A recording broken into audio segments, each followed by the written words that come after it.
नमस्कार दोस्तों, मेरा नाम है संदीप और आप सभी का वेलकम है नथिंग इम्पॉसिबल के यूट्यूब चैनल पर। आशा करता हूं कि आप सभी बहुत ही अच्छे होंगे और जिस किसी भी एग्ज़ाम की आप तैयारी कर रहे हैं वो भी बहुत ही अच्छे तरीके से चल रही होगी। तो फ्रेंड्स, आज के इस वीडियो में हम लोग यूजीसी नेट फर्स्ट पेपर में टीचिंग एप्टीट्यूड से, जिसको हिंदी में शिक्षण अभिवृत्ति भी कहा जाता है और ये हमारा पहला यूनिट भी है, तो इस यूनिट से हम 30 प्रैक्टिस सेट महत्वपूर्ण प्रश्नों को कवर करने वाले हैं आज की इस वीडियो में। आज से हम प्रैक्टिस सेट क्वेश्चन भी जो है आपको प्रोवाइड करेंगे और इसके साथ जो महत्वपूर्ण यूनिट्स हैं उनके कॉन्सेप्ट भी क्लियर करने का पूरा प्रयास रहेगा, लेकिन प्रैक्टिस सेट क्वेश्चन भी आपको प्रोवाइड किया जाएगा ताकि आपको एग्जाम में बहुत ज़्यादा आसानी हो, बहुत ज़्यादा हेल्प मिले। क्योंकि जितना ज़्यादा से ज़्यादा हम प्रैक्टिस सेट लगाएंगे या प्रैक्टिस सेट अटेम्प्ट करेंगे उतना ही हमारा कॉन्फिडेंस क्या होगा, बिल्ड होगा, ऊपर जाएगा, जिससे एग्जाम क्लियर करने में हमें बहुत आसानी होगी। तो उसी सभी बातों को ध्यान में रखते हुए आपको आज से प्रैक्टिस सेट प्रोवाइड किए जाएंगे, वो भी सभी यूनिट से, चाहे मैथ वाले पोर्शन हो, चाहे डीआई के हो या रीडिंग कॉम्प्रीहेंशन के हो, सभी यूनिट्स के आपको प्रैक्टिस सेट वीडियो मिलेंगे आज से। ठीक है, तो आज के इस वीडियो में हम शिक्षण अभिवृत्ति के जो 30 महत्वपूर्ण प्रश्न हैं उनको कवर करेंगे। आपको करना क्या है, मैं क्वेश्चन को पढ़ूंगा और क्वेश्चन को आपको अच्छे से सुनना है, फिर बाकी के जो विकल्प आपको दिए गए हैं उसको भी देखना है और आपको जो करेक्ट आंसर लग सकता है उस आंसर को जो है कमेंट बॉक्स में आपको मेंशन करना है। तो इस तरीके से आप 30 जो प्रश्न मैं यहाँ पर बताऊंगा उसको आपको अटेम्प्ट करना है प्रैक्टिस सेट की तरह। और मेरा प्रयास रहेगा कि मैं क्वेश्चन को थोड़ा सा एक्सप्लेन भी करूँ ताकि क्वेश्चन को समझने में कोई दिक्कत आपको ना हो और क्वेश्चन अच्छे से समझ में आएगा तो आप आंसर भी अच्छे से कर पाएंगे। तो फ्रेंड्स, चलिए वीडियो को स्टार्ट करते हैं। देखिए यहाँ पर क्वेश्चन नंबर 1 में क्या पूछा गया है, और ये सारा क्वेश्चन जो है आपको एग्जाम जो 2021 में आपका मई में होने वाला है उसी को टारगेट में रखकर बनाया जा रहा है।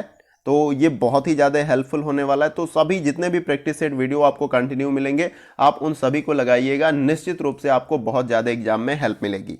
देखिए यहाँ पर क्वेश्चन नंबर 1 में क्या पूछा जा रहा है, बताया जा रहा है यहाँ पे कि निम्नलिखित में से कौन सा कक्षा शिक्षण का आधारभूत प्रतिमान है, जिसको इंग्लिश में बेसिक मॉडल भी बताया जा रहा है।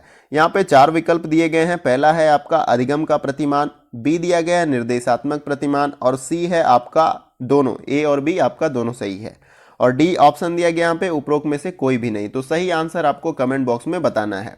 तो देखिए इसका जो राइट आंसर हमारा हो जाएगा वो है आपका ऑप्शन नंबर सी, ए और बी, अधिगम का प्रतिमान जो है और दूसरा आपका है निर्देशात्मक प्रतिमान, और इस प्रकार से ये सी ऑप्शन आपका राइट आंसर हो जाएगा। देखिए एक इंपॉर्टेंट चीज मैं यहाँ पर बता रहा हूँ कि बहुत सारे प्रश्न ऐसे होते हैं जिसमें 2 आंसर सही होते हैं और एक तीसरा विकल्प आपको दे दिया जाता है ए और बी, आपका आंसर सही है कि नहीं है। तो ज़्यादातर कंडीशन में जो है 60 से 70% के आसपास में जो है ये ऑप्शन आपका सही हो जाता है, ए और बी वाला। लेकिन आपको क्लियर आंसर पता है तो आप राइट आंसर लगाइएगा। जब आपको आंसर नहीं पता होगा तब आप इस तरीके से इस विकल्प का चुनाव कर सकते हैं। आइए आगे अगले प्रश्न को देखते हैं।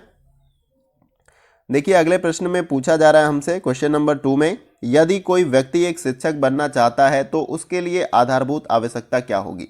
आप बताइए कि अगर आप एक शिक्षक बनना चाहते हैं तो आपकी आधारभूत आवश्यकता क्या हो सकती है इन चारों विकल्पों में से। पहला तो दिया गया कि शिक्षण में वास्तविक रुचि होना चाहिए, अच्छी बात है। बी ऑप्शन दिया गया छात्रों को नियंत्रित करने के बारे में आत्मविश्वास होना चाहिए, या सी ऑप्शन विषय का ज्ञान होना चाहिए और डी ऑप्शन है अच्छी अभिव्यक्ति होनी चाहिए। तो सही आंसर क्या है, आप इसका जवाब दे सकते हैं। तो इसका जो राइट आंसर हमारा हो जाएगा वो है आपका ऑप्शन नंबर सी, विषय का ज्ञान। देखिए आपकी स्किल कैसी है, आप पढ़ाते कैसे, वो बाद में आएगा। पहले तो आपको सब्जेक्ट का नॉलेज है या नहीं है, नॉलेज रहेगा तभी तो आप पढ़ा पाएंगे, अपने स्किल्स को इम्प्रूव कर पाएंगे। तो यहाँ पर पहली रिक्वायरमेंट आपकी होगी विषय का ज्ञान, जिस भी विषय से आप पढ़ाने जा रहे हो। तो एक अच्छे शिक्षक बनना चाहते हैं तो आपको विषय का ज्ञान होना बहुत ही जरूरी है। अगले प्रश्न को देखते हैं। इसमें नेक्स्ट क्वेश्चन हमारा है क्वेश्चन नंबर 3। देखिए इसमें पूछा जा रहा है कि निम्नलिखित कथनों में से कौन सा सत्य नहीं है। इन चारों विकल्पों में से एक ऐसा कथन है जो कि सत्य नहीं है। इस प्रकार के भी प्रश्न आपसे एग्जाम में पूछे जाते हैं। तो पहला यहाँ पे ऑप्शन दिया गया है शिक्षण सिर्फ एक कला है, बी ऑप्शन है शिक्षकों को केवल प्रशिक्षित किया जा सकता है और सी ऑप्शन है शिक्षक सदैव जन्म से होते हैं और डी ऑप्शन है उपरोक्त में से सभी सत्य नहीं है। तो यहाँ पे सही आंसर क्या है, आपको जवाब देना है। इसका जो हमारा राइट आंसर हो जाएगा वो है आपका option number D. Option number D क्या है आपका राइट आंसर, उपरोक्त में से सभी सत्य नहीं है। यहाँ पर कोई भी विकल्प जो है आपका सत्य नहीं है। प्रश्न यही पूछा गया कि निम्नलिखित कथनों में से कौन सा सत्य नहीं है? तो यहाँ पे कोई भी सत्य नहीं है। शिक्षण एक सिर्फ जो है एक कला है, वो भी गलत है आपका। शिक्षकों को केवल प्रशिक्षित किया जा सकता है, ये भी गलत है। और शिक्षक सदैव जन्म से होते हैं, ऐसा नहीं। शिक्षक जो है आगे जैसे सीखते हैं वो बनते हैं। और शिक्षण, जैसा कि आपको पता है कि शिक्षण कला और विज्ञान दोनों है, तो ये भी स्टेटमेंट इस प्रकार से गलत है, और ये भी गलत है, और ये भी। इस प्रकार से हमारा ऑप्शन डी क्या हो जाएगा? Right answer. उपरोक्त सभी सत्य नहीं है। आइए अगले प्रश्न को देखते हैं। अगला क्वेश्चन हमारा है क्वेश्चन नंबर 4। इसको देखते हैं। देखिए इसमें पूछा क्या जा रहा है कि निम्नलिखित में से शिक्षक में सबसे वांछित कौशल कौन सा है? इन चारों विकल्पों में से पूछा जा रहा है। देखिए पहला जो ऑप्शन यहाँ पर आपको दिया जा रहा है कि शिक्षक द्वारा कही गई बात का छात्र की समझ में आना। बी ऑप्शन है निर्धारित पाठ्यक्रम पूरा कराना। और सी ऑप्शन है शिक्षण के समय छात्रों को मानसिक रूप से शिथिलीकृत रखना। और डी ऑप्शन है कक्षा की गतिविधियों के बारे में उच्च अधिकारियों को सूचित करना। तो इन चारों विकल्पों में से सही आंसर क्या है? एक शिक्षक में सबसे वांछित कौशल क्या होता है इन चारों विकल्पों में से? तो देखिए इसका जो सही आंसर हमारा हो जाएगा वो है आपका ऑप्शन नंबर ए। शिक्षक द्वारा कही गई बात का छात्र की समझ में आना, यह एक वांछित या एक महत्वपूर्ण कौशल होता है। अगर हम पढ़ा रहे हैं किसी भी विद्यार्थियों को और हम जो भी इंफॉर्मेशन उनको दे रहे हैं वो अच्छे से उनको समझ में नहीं आ रहा है, तो कहीं टीचिंग भी इफेक्टिव नहीं होती है। तो सबसे इंपॉर्टेंट क्या हो जाता है कि जो आप कह रहे हैं, जो बातें आप बता रहे हैं, उनको समझ में आए। तो यह एक शिक्षक का क्या होता है? वांछित कौशल या महत्वपूर्ण कौशल होता है। तो इसको आपको याद रखना है। ऑप्शन ए आपका क्या है? राइट आंसर हो जाएगा इस प्रश्न का। अगले प्रश्न को देखते हैं।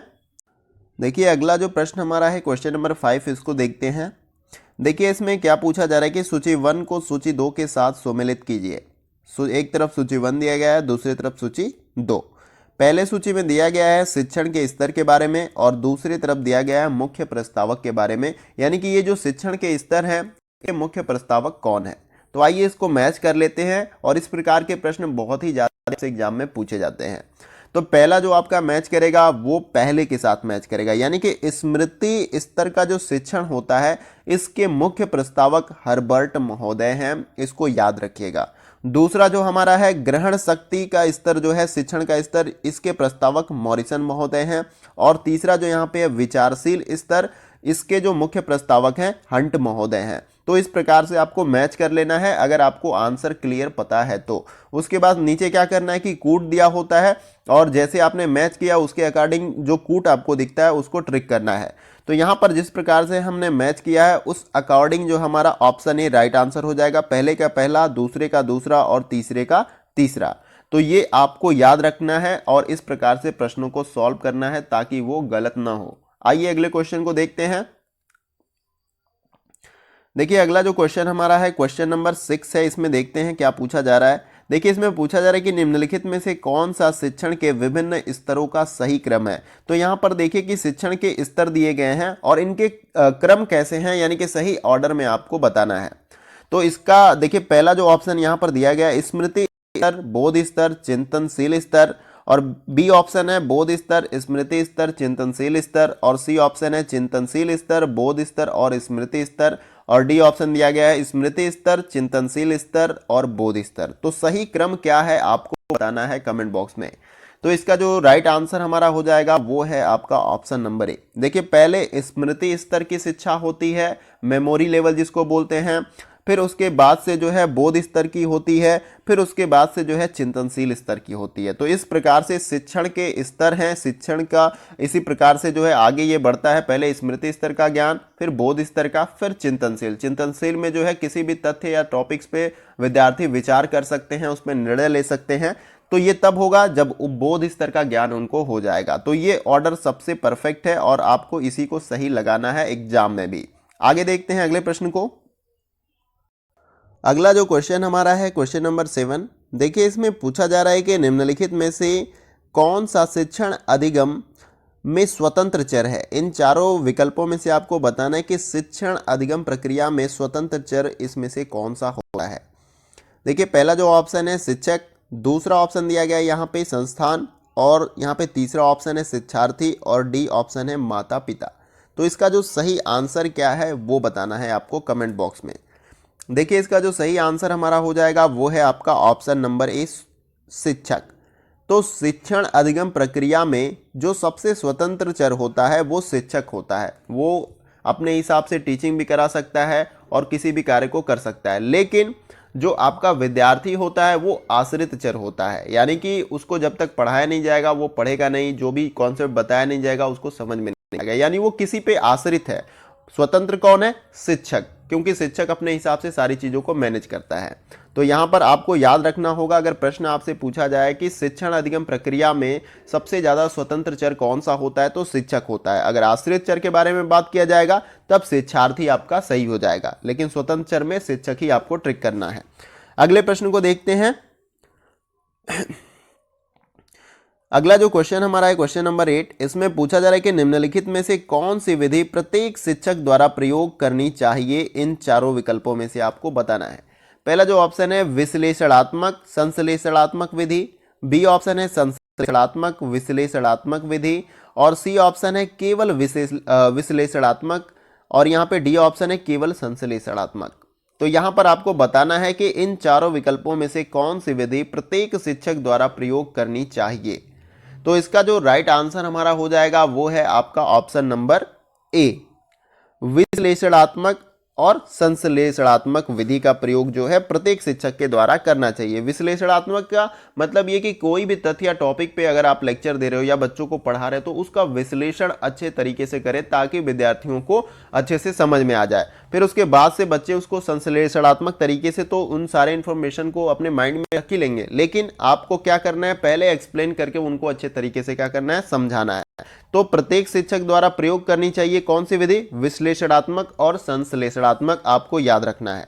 अगला प्रश्न देखते हैं। देखिए अगला प्रश्न हमारा है प्रश्न नंबर 9, और इसमें देखिए पूछा जा रहा है कि सूची 1 को सूची 2 के साथ मिलान करना है। सूची 1 में आपका शिक्षण के सूत्र के बारे में दिया गया है, सूची 2 में मुख्य प्रतिपादक, यानी कि इन शिक्षण के सूत्रों का मुख्य प्रतिपादक कौन है। तो आइए इसको मैच कर लेते हैं। देखिए यहां पर पहला मैच करेगा आपका पहले के साथ, यानी संपूर्ण से अंश की ओर जो शिक्षण सूत्र है वो गेस्टाल्ट के द्वारा दिया गया था। और यहाँ पे दूसरा जो आपका मैच करेगा वो दूसरे के साथ मैच करेगा। स्व अध्ययन का जो शिक्षण सूत्र है वो डाल्टन महोदय के द्वारा दिया गया था। और उसी प्रकार से जो तीसरा मैच करेगा वो मैच करेगा आपका तीसरे के साथ, यानी भावना का प्रशिक्षण जो शिक्षण सूत्र है वो मॉन्टेसरी और फ्रोवेबल के द्वारा प्रतिपादित किया गया था या दिया गया था। आपको याद कर लेना है ये तीनों जितने भी ये सूत्र हैं, और जिस प्रकार से आपने मैचिंग किया है उसी प्रकार से आप नीचे कूट में चेक कर सकते हैं और अपने सही कूट का चयन कर सकते हैं।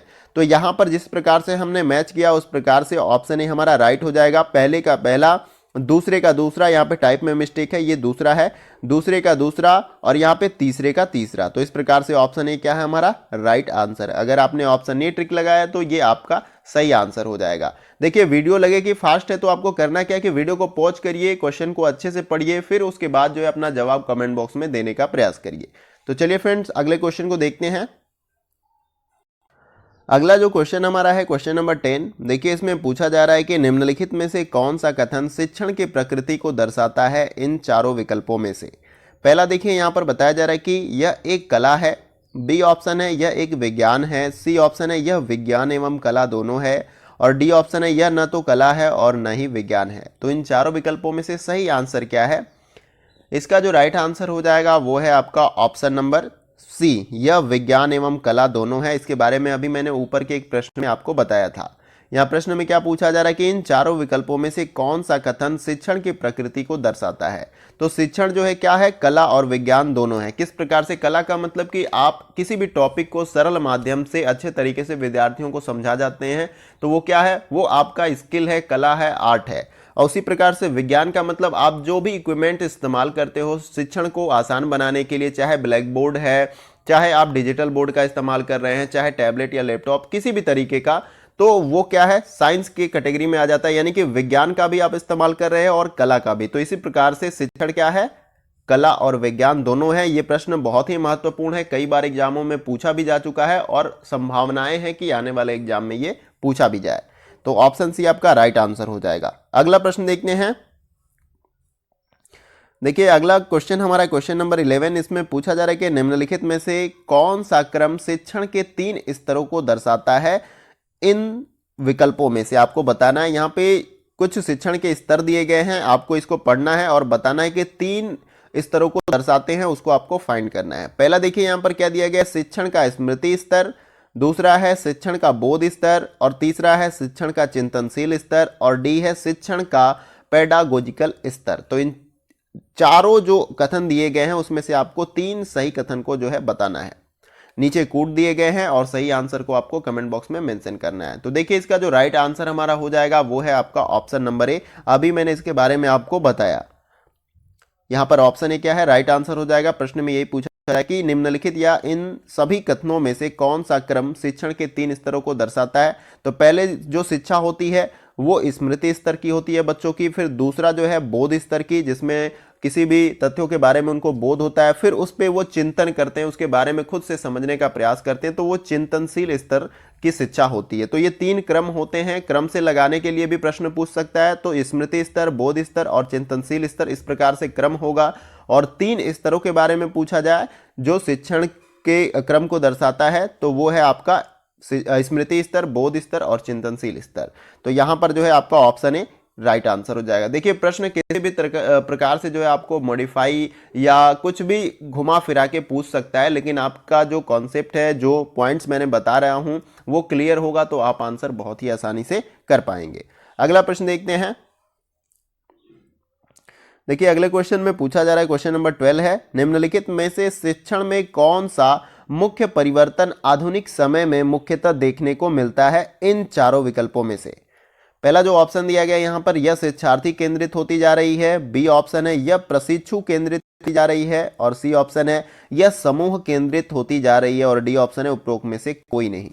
तो इस प्रश्न का सही आंसर क्या हो सकता है।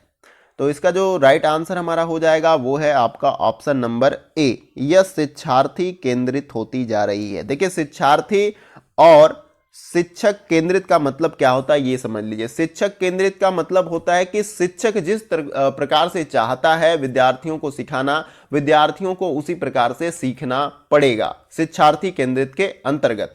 लेकिन विद्यार्थी केंद्रित के अंतर्गत क्या होता है कि विद्यार्थी जिस प्रकार से भी सीखना चाहता है शिक्षक उसको उसी प्रकार से सिखाता है, ये होता है शिक्षार्थी केंद्रित या विद्यार्थी केंद्रित। लेकिन शिक्षक केंद्रित में उसका अपोजिट होता है, शिक्षक जैसे चाहेगा उसके अनुरूप ही विद्यार्थी को सीखना पड़ेगा। तब आप क्या बोलेंगे, शिक्षक यानी कि शिक्षक केंद्रित या शिक्षक के केंद्रित यानी कि प्रशिक्षु केंद्रित यहां पे बात हो रही है जो आपको प्रशिक्षित कर रहा है। तो विद्यार्थी केंद्रित या शिक्षार्थी केंद्रित दोनों एक ही होता है, कंफ्यूज नहीं होना है आपको। और फिर शिक्षक केंद्रित का मतलब मैंने अभी बताया कि शिक्षक जैसा चाहेगा उसी प्रकार से विद्यार्थी को सीखना पड़ेगा।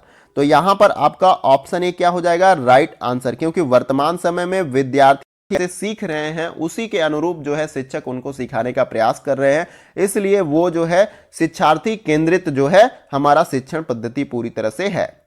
अगले प्रश्न को देखते हैं। देखिए अगला क्वेश्चन हमारा क्वेश्चन नंबर 13, इसमें पूछा जा रहा है कि जब शिक्षार्थी आत्मनिर्देशित होता है तो ऐसी स्थिति को दर्शाने के लिए निम्न में से कौन से शब्द का प्रयोग किया जाता है इन चारों विकल्पों में से। पहला ऑप्शन है पेडागोजिकल, बी ऑप्शन है एंड्रागोजिकल, और सी ऑप्शन है दूरस्थ शिक्षा, और डी ऑप्शन है उपरोक्त में से कोई नहीं। तो इस प्रश्न का जो हमारा राइट आंसर हो जाएगा वो है आपका ऑप्शन नंबर बी, एंड्रागोजिकल। जब शिक्षार्थी आत्मनिर्देशित यानी खुद से निर्देशित होता है तो ऐसी स्थिति को दर्शाने के लिए एंड्रागोजिकल शब्द का इस्तेमाल किया जाता है। यानी कि सेल्फ डायरेक्टेड का मतलब खुद से अपने आप को निर्देशित करता है कि मुझे किस प्रकार से कार्यों को करना है, आगे कैसे पढ़ाई करें। तो जब खुद को ये निर्देशित करता है विद्यार्थी तो उसके लिए एक शब्द का इस्तेमाल होता है एंड्रागोजिकल, इसको आपको याद करना है। अगला प्रश्न देखते हैं। अगला जो क्वेश्चन है क्वेश्चन नंबर 14, इसमें पूछा जा रहा है कि निर्देशात्मक उद्देश्य छात्र के लिए लिखे जाते हैं जिसमें यह बताया जाता है कि छात्रों से क्या अपेक्षित है। निम्न में से कौन सा लक्षण ऐसे उद्देश्यों में होना चाहिए इन चारों विकल्पों में से पूछा जा रहा है। पहला ऑप्शन है विशिष्ट, बी ऑप्शन है ध्यान देने योग्य, और सी ऑप्शन है मापने योग्य, और डी ऑप्शन है उपरोक्त में से सभी। तो सही आंसर क्या है आप कमेंट बॉक्स में जवाब दे सकते हैं। तो इसका जो राइट आंसर हमारा हो जाएगा वो है आपका ऑप्शन नंबर डी, उपरोक्त में से सभी। देखिए प्रश्न में क्या पूछा गया है कि निर्देशात्मक उद्देश्य छात्र के लिए लिखे जाते हैं जिसमें यह बताया जाता है कि छात्र को क्या अपेक्षित है, यानी छात्र को क्या चाहिए या क्या अपेक्षित छात्र करता है। तो इन या निम्न में से कौन से लक्षण ऐसे उद्देश्य में होने चाहिए, आपको यह बताना था। तो यहां पर विशिष्ट भी आपका सही हो जाएगा, विशिष्ट लक्षण होने चाहिए, और बी है ध्यान देने योग्य होना चाहिए, और सी मापने योग्य होना चाहिए। तो ये तीनों चीज होना बहुत ही आवश्यक है। इस प्रकार से उपरोक्त कथन में यानी कि ये तीनों विकल्प जो है आपके सही हो जाएंगे, इसलिए ऑप्शन डी आपका राइट आंसर हो जाएगा। ध्यान में आपको रखना है, क्वेश्चन बहुत ही कॉम्प्लिकेटेड पूछे जाते हैं कई बार, लेकिन आपको क्लियर रहेगा तो आप उसका आंसर भी सही कर पाएंगे। अगला प्रश्न देखते हैं। देखिए अगला जो क्वेश्चन है क्वेश्चन नंबर 15, इसमें पूछा जा रहा है कि निम्नलिखित में से कौन सा कथन गतिशील शिक्षण वातावरण के संदर्भ में सही है इन चारों विकल्पों में से। पहला जो ऑप्शन है शिक्षक एक आश्रित चर है और छात्र एक स्वतंत्र चर है। बी ऑप्शन है शिक्षक एक स्वतंत्र चर है और छात्र एक आश्रित चर है। और सी ऑप्शन है दोनों शिक्षक और छात्र मध्यवर्ती चर हैं। और डी आपका उपरोक्त में से कोई भी ऑप्शन सही नहीं है। प्रश्न को समझ लीजिए कि इन चारों विकल्पों में से कौन सा कथन गतिशील शिक्षण वातावरण के संदर्भ में सही है, आपको यह बताना है।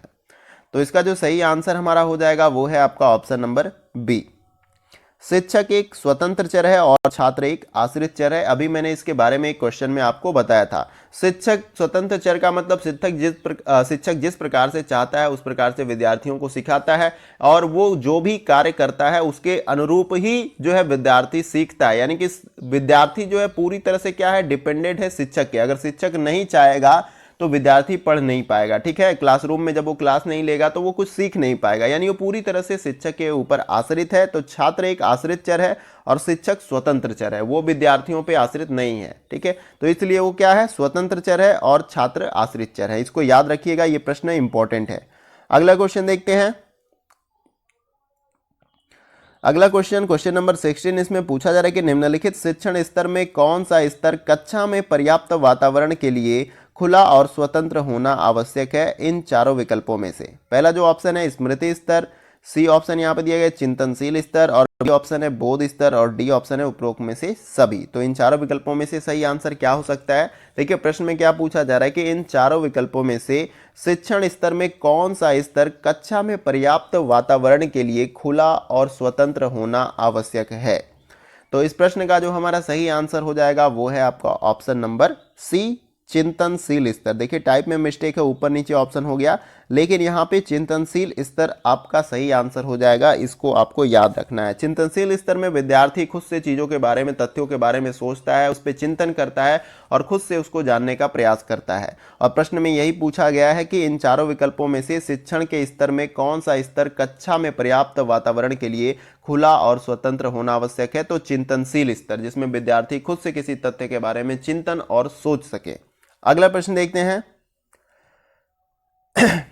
अगला जो क्वेश्चन है क्वेश्चन नंबर 17, देखिए इसमें पूछा जा रहा है कि पाठ्यक्रम शब्द का क्या अर्थ है इन चारों विकल्पों में से। पहला जो अर्थ देखिए यहाँ पर बताया जा रहा है कि एक शैक्षणिक संस्था के द्वारा अध्ययन के विषय में पेशकश। बी ऑप्शन है शैक्षणिक संस्थानों के द्वारा निर्धारित लक्ष्यों को प्राप्त, सीखने और अन्य अनुभवों का आयोजन करना और या करने हेतु। सी ऑप्शन दिया गया विभिन्न विषयों में निर्धारित पाठ्यक्रम, व्यवहारिक पाठ्यक्रम और परियोजना शोध प्रबंध।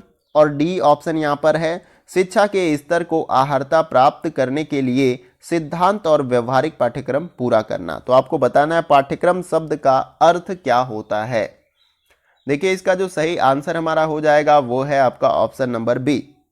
पाठ्यक्रम शब्द का अर्थ क्या होता है कि शैक्षणिक संस्थानों के द्वारा निर्धारित लक्ष्यों को प्राप्त, सीखने और अन्य अनुभवों का आयोजन करना या करने हेतु जो है पाठ्यक्रम का आयोजन किया जाता है। और पाठ्यक्रम के अंतर्गत क्या होता है कि किसी विषय के संदर्भ में एक सिलेबस बनाया जाता है और कितने समय में उस सिलेबस को कंप्लीट किया जाएगा, पढ़ाया जाएगा और उसके बाद से जो है मूल्यांकन किया जाएगा। तो पाठ्यक्रम का मतलब किसी भी शैक्षणिक संस्थान के द्वारा निर्धारित लक्ष्यों को प्राप्त करना या विद्यार्थियों को सिखाने के संदर्भ में जो है एक पाठ्यक्रम का आयोजन किया जाता है या एक पाठ्यक्रम बनाया जाता है, वो सभी विषयों में होता है। तो आपको याद रखना है। ऑप्शन बी आपका राइट आंसर हो जाएगा। अगला प्रश्न देखते हैं। देखिए अगला जो क्वेश्चन है क्वेश्चन नंबर 18, इसमें पूछा जा रहा है कि संज्ञानात्मक ज्ञान क्षेत्र का वर्गीकरण निम्न में से किसके द्वारा प्रस्तुत किया गया था? इन चारों विकल्पों में से बताना है। पहला जो है बेंजामिन एस ब्लूम के द्वारा, बी है स्किनर महोदय के द्वारा, सी है कर्थवल हल के द्वारा और डी ऑप्शन है सिम्पसन के द्वारा। तो इस प्रश्न का जो हमारा सही आंसर हो जाएगा वो है आपका option number A, Benjamin S Bloom के द्वारा जो है संज्ञानात्मक ज्ञान क्षेत्र का वर्गीकरण प्रस्तुत किया गया था। आपको याद रखना है, ये भी प्रश्न बहुत ही इंपॉर्टेंट है। कई सारे प्रश्न हैं जो बहुत ही इंपॉर्टेंट होते हैं, जो आपके एग्जाम में पूछे जाते हैं, और इसमें से कई सारे ऐसे भी प्रश्न हैं जो ऑलरेडी आपके एग्जाम में जो विगत वर्षों में प्रश्न हो चुके हैं या पूछे जा चुके हैं एग्जामों में, वो भी प्रश्न शामिल हैं। आइए अगले प्रश्न को देखते हैं। अगला क्वेश्चन हमारा है क्वेश्चन नंबर 19, इसको भी देखते हैं। देखिए इसमें पूछा जा रहा है कि निम्नलिखित में से कौन सा शब्द पहले से सीखी गई सामग्री का उपयोग करने को प्रतिबिंबित करता है? इन चारों विकल्पों में से आपको बताना है। पहला जो ऑप्शन है यहाँ पे धारणा, बी ऑप्शन है अनुप्रयोग और सी ऑप्शन है ज्ञान और डी ऑप्शन है विश्लेषण। प्रश्न को पहले समझते हैं अच्छे से ताकि आप आंसर कर पाएं। यहाँ पर क्या पूछा जा रहा है कि इन चारों विकल्पों में से कौन सा ऐसा शब्द है जो आप पहले से कुछ तथ्य या किसी चीज़ के बारे में जानकारी है या आपने सीख रखा है, उस सामग्री के उपयोग करने को प्रतिबिंबित करता है, यानी कि दोबारा उसको आप उपयोग फिर से करते हैं। तो कौन सा विकल्प है या कौन सा इनमें से ऐसा शब्द है जिसका आप इस्तेमाल कर सकते हैं? देखिए यहाँ पर जो आपका सही ऑप्शन है वो है बी ऑप्शन, अनुप्रयोग। अनुप्रयोग का मतलब आप फिर से उसका प्रयोग कर रहे हैं, इसका मतलब पहले से आपको उसके बारे में पता है। प्रश्न में यही पूछा गया कि कौन सा शब्द पहले से सीखी गई सामग्री का उपयोग करने को प्रतिबिंबित करता है, तो अनुप्रयोग आपको याद रखना है। अगला प्रश्न देखते हैं। देखिए अगला जो क्वेश्चन हमारा है क्वेश्चन नंबर 20, इसमें पूछा जा रहा है निम्नलिखित में से संज्ञानात्मक ज्ञान क्षेत्र का उच्चतम स्तर कौन सा होता है? इन चारों विकल्पों में से पहला जो ऑप्शन है संश्लेषण और यहाँ पे सी ऑप्शन है धारणा दिया गया है, बी है विश्लेषण और डी ऑप्शन है मूल्यांकन। तो इसका जो सही आंसर हमारा होगा वो है आपका ऑप्शन नंबर डी, मूल्यांकन। संज्ञानात्मक ज्ञान क्षेत्र का उच्चतम स्तर जो है मूल्यांकन होता है, आपको याद रखना है हमेशा। यहाँ पर ऑप्शन डी आपका क्या है? Right answer. अगला क्वेश्चन देखते हैं। देखिए अगला क्वेश्चन है क्वेश्चन नंबर 21, इसमें पूछा जा रहा है कि निम्नलिखित में से कौन सा विकल्प सत्तावादी स्तर प्रशिक्षण को दर्शाता है? इन चारों विकल्पों में से पहला जो ऑप्शन है शिक्षक केंद्रित, बी ऑप्शन है शिष्य केंद्रित और सी ऑप्शन है मुख्य अध्यापक केंद्रित और डी ऑप्शन है अनुभव के आधार पर। प्रश्न को समझते हैं। देखिए प्रश्न में क्या पूछा जा रहा है कि कौन सा विकल्प सत्तावादी स्तर पर शिक्षण को दर्शाता है। सत्तावादी का मतलब कि एक बार आप किसी व्यक्ति को सत्ता में बैठा देते हैं, फिर दोबारा वो जब तक जिस टाइम पीरियड तक रहता है वो आपकी बातों को नहीं सुनता है। जैसे कि आप लोकतंत्र में अपने लीडर या नेता और सरकार को आप चुन लेते हैं और जो टाइम पीरियड होता है 5 साल, उसके बीच में वो अपने हिसाब से सभी कार्यों को करते हैं जो उनको समझ में आता है। लेकिन आप कितना भी चिल्ला लीजिए कि मुझे इस चीज़ की रिक्वायरमेंट है, बेरोजगारी है, चाहे जिस तरह की समस्या है उसका निजात करिए, वो नहीं करेंगे। वो अपने हिसाब से सारी चीज़ों को मैनेज करेंगे। तो आप इस प्रकार से समझ सकते हैं इसको कि सत्तावादी स्तर पर शिक्षण को दर्शाता हो। तो यहाँ पर सही आंसर हो जाएगा ऑप्शन नंबर ए, शिक्षक केंद्रित जो विधि है वो क्या है? सत्तावादी स्तर पर शिक्षण को दर्शाता है। यानी कि शिक्षक जैसे चाहेगा वैसे विद्यार्थियों को पढ़ाएगा, विद्यार्थी को समझ में आए या नहीं आए उससे उसको कोई लेना देना नहीं है। ये है सत्तावादी। सत्तावादी का मतलब वो विद्यार्थी को नहीं समझना चाह रहा है कि विद्यार्थी कैसे सीखना चाह रहा है और उसके अनुरूप उसको सिखाएं। वो जैसे चाह रहा है शिक्षक उसी प्रकार से पढ़ा रहा है, चाहे विद्यार्थी सीखे या न सीखे। तो ये एक सत्तावादी विचार है, आपको इसको याद रखना है। प्रश्न में यही पूछा गया कि सत्तावादी स्तर पर शिक्षण को दर्शाता हो, तो शिक्षक केंद्रित जो विधि होती है वो सत्तावादी स्तर पर शिक्षण को दर्शाता है। ऑप्शन ए क्या है? Right answer. अगले प्रश्न को देखते हैं। अगला क्वेश्चन हमारा है क्वेश्चन नंबर 22। देखिए इसमें पूछा जा रहा है कि सूची 1 को सूची 2 के साथ सम्मिलित करना है। सूची 1 में आपको विशेषताओं के बारे में दिया गया है और सूची 2 में दर्शन के बारे में दिया गया है। तो इसे हमें मैच करना है। तो चलिए इसको मैच कर लेते हैं। देखिए पहला जो आपका मैच करेगा क्रिया करके सीखने का, वो आपका मैच करेगा तीसरे के साथ, व्यवहारवाद। यानी क्रिया करके अगर हम सीखते हैं तो वो व्यवहारवाद के अंतर्गत आता है, इसको आपको ध्यान रखना है। और देखिए यहाँ पर दूसरा जो हमारा यह है पर्यावरण के माध्यम से शिक्षा, ये किसके साथ मैच करेगा, ये आपका पहले के साथ मैच करेगा, प्रकृतिवाद के द्वारा। पर्यावरण के माध्यम से शिक्षा ये प्रकृतिवाद के साथ मैच करेगा, प्रकृतिवाद का दर्शन होता है इसके अंतर्गत। तीसरा देखिए दिया गया है कि सत्य, सौंदर्य और भलाई की अनुभूति, ये किसके साथ मैच करेगा, तो ये मैच करेगा आपका दूसरे के साथ मैच करेगा। ये आदर्शवाद, सत्य, सौंदर्य और भलाई की अनुभूति आदर्शवाद के दर्शन के अंतर्गत होता है, आपको याद रखना है। और यहाँ पे लास्ट जो मैच करेगा वो किसके साथ मैच करेगा, चौथे के साथ मैच करेगा। यानी कि यह दुनिया जिस रूप में है अब और यह है, तो यह यथार्थवाद के अंतर्गत होगा। यानी जो चीजें हैं वो वैसी ही हैं, वो यथार्थवाद के अंतर्गत आती हैं। पहला क्या था, क्रिया करके सीखना, व्यवहारवाद के अंतर्गत आता है। पर्यावरण के माध्यम से शिक्षा ये प्रकृतिवाद के अंतर्गत आता है। और सत्य, सौंदर्य और भलाई की अनुभूति ये आदर्शवाद के अंतर्गत आता है। और लास्ट में था यह दुनिया जिस रूप में है अब और यहाँ है, तो यह यथार्थवाद के अंतर्गत आता है। तो इस प्रकार से आपको इसको मैच कर लेना है। और नीचे जो कोड दिया गया है उसमें अपने सही आंसर को फाइंड करके ट्रिक करना है। तो जिस प्रकार से हमने मैच किया उसके अकॉर्डिंग जो सही आंसर हमारा हो जाएगा वो क्या होगा, ऑप्शन नंबर बी। यहाँ पे राइट आंसर हो जाएगा क्या, ऑप्शन नंबर बी। तो इसी प्रकार से आपको मैचिंग वाले प्रश्नों को सॉल्व करना है। वो डिफरेंट टाइप के हो सकते हैं, लेकिन उसके बारे में अगर आपको जानकारी होगी तो आप उसका आंसर भी अच्छे तरीके से दे पाएंगे। चलिए अगले प्रश्न को देखते हैं। देखिए यहाँ पर अगला क्वेश्चन है क्वेश्चन नंबर 23। इसमें पूछा जा रहा है कि बौद्धिक कौशल किस ज्ञान क्षेत्र के द्वारा प्रतिबिंबित होते हैं, इन चारों में से पूछा जा रहा है। पहला दिया गया है संज्ञानात्मक ज्ञान क्षेत्र, बी ऑप्शन दिया गया है यहाँ पर भावात्मक ज्ञान क्षेत्र, और सी ऑप्शन है क्रियात्मक ज्ञान क्षेत्र, और डी ऑप्शन है उपरोक्त में से कोई भी ऑप्शन सही नहीं है। तो इसका जो राइट आंसर हमारा हो जाएगा वो है आपका ऑप्शन नंबर ए, संज्ञानात्मक ज्ञान क्षेत्र से। प्रश्न में क्या पूछा गया था, बौद्धिक कौशल किस ज्ञान क्षेत्र के द्वारा प्रतिबिंबित होता है, तो संज्ञानात्मक। अगर हमारे पास किसी तथ्य के बारे में कोई संज्ञान नहीं है तो कैसे वो हम उसका इस्तेमाल करेंगे। तो यहाँ पर यही पूछा गया कि बौद्धिक कौशल किस ज्ञान क्षेत्र को प्रतिबिंबित करता है, तो संज्ञानात्मक ज्ञान क्षेत्र को आपको याद रहना है। परीक्षा में अगर ये प्रश्न पूछा जाए तो आपको सही आंसर क्या लगाना है, संज्ञानात्मक ज्ञान क्षेत्र। अगला प्रश्न देखते हैं। देखिए अगला जो क्वेश्चन है क्वेश्चन नंबर 24। इसमें पूछा जा रहा है कि निम्नलिखित में से किसके द्वारा दृष्टिकोण, मूल्यों और हितों को प्रतिबिंबित किया जाता है इन चारों विकल्पों में से। पहला जो ऑप्शन है संज्ञानात्मक ज्ञान क्षेत्र, बी है भावात्मक ज्ञान क्षेत्र, और सी है क्रियात्मक ज्ञान क्षेत्र, और डी है आपका उपरोक्त में से कोई नहीं। तो इस प्रश्न का जो सही आंसर हमारा होगा वो है आपका ऑप्शन नंबर बी, भावात्मक ज्ञान क्षेत्र के द्वारा। प्रश्न में क्या पूछा गया कि इन चारों विकल्पों में से किसके द्वारा दृष्टिकोण, मूल्यों और हितों को प्रतिबिंबित किया जाता है, तो भावात्मक ज्ञान क्षेत्र के द्वारा। अगला प्रश्न देखते हैं।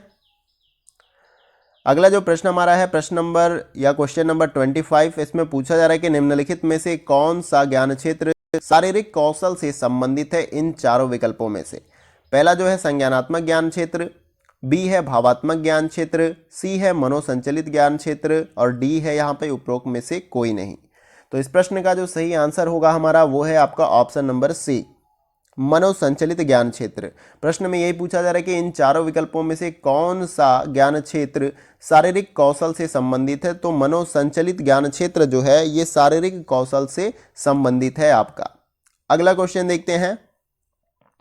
अगला क्वेश्चन है क्वेश्चन नंबर 26। इसमें पूछा जा रहा है निम्नलिखित में से कौन सा एक उदाहरण संज्ञानात्मक ज्ञान क्षेत्र के रूप में उद्धृत किया जा सकता है इन चारों विकल्पों में से।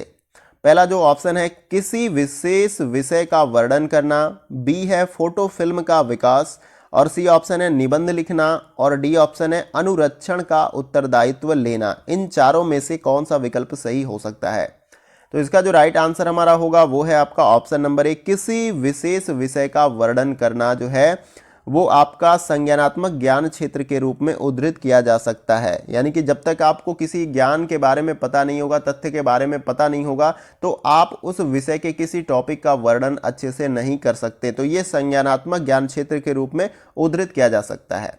अगला क्वेश्चन देखते हैं। देखिए अगला क्वेश्चन है क्वेश्चन नंबर 27। इसमें क्या पूछा जा रहा है कि निम्नलिखित में से किसको शिक्षण के संदर्भ में मनोसंचलित के उदाहरण के रूप में लिया जा सकता है इन चारों विकल्पों में से।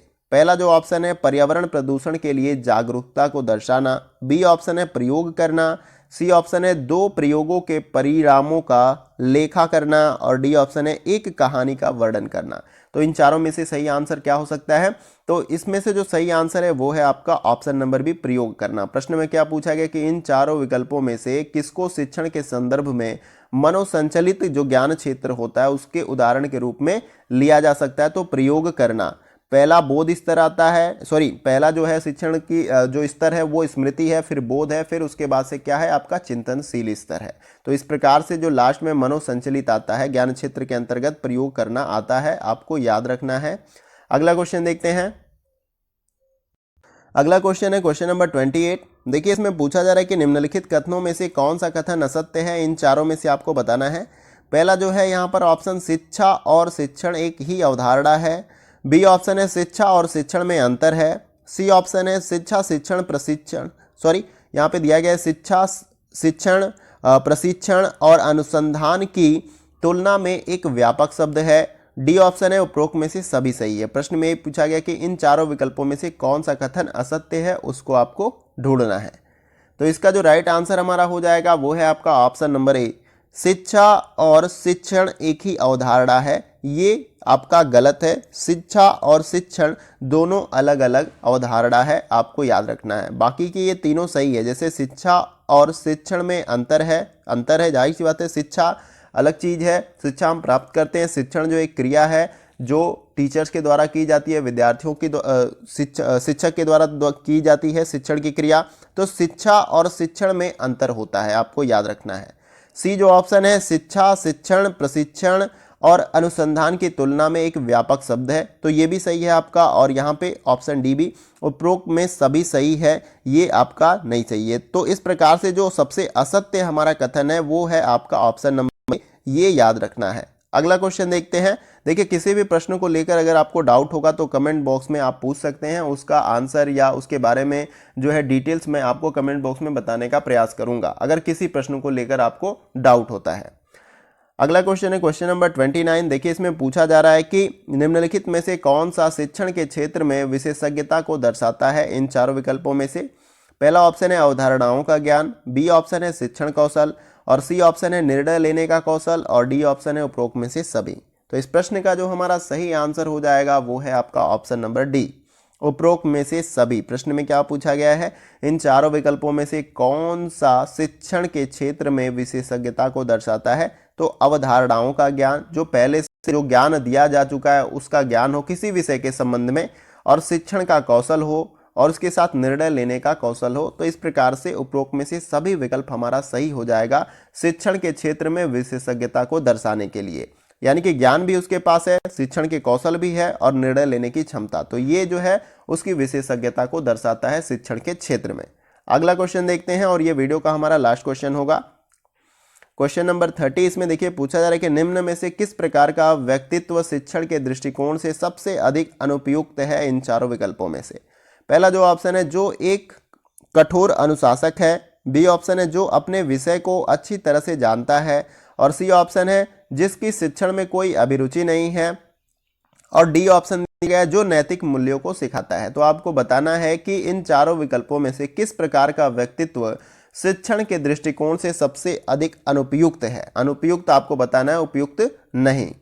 तो इसका जो सही आंसर हो जाएगा वो है आपका ऑप्शन नंबर सी, जिसकी शिक्षण में कोई अभिरुचि नहीं है वह व्यक्तित्व जो है क्या है, शिक्षण के दृष्टिकोण से सबसे अधिक अनुपयुक्त है। जब रुचि ही नहीं होगी तो वो शिक्षण कार्य कैसे अच्छे तरीके से करेगा। तो रुचि होना बड़ा आवश्यक है अगर आपको शिक्षण का कार्य करना है, क्योंकि इसमें बहुत सारे काम होते हैं।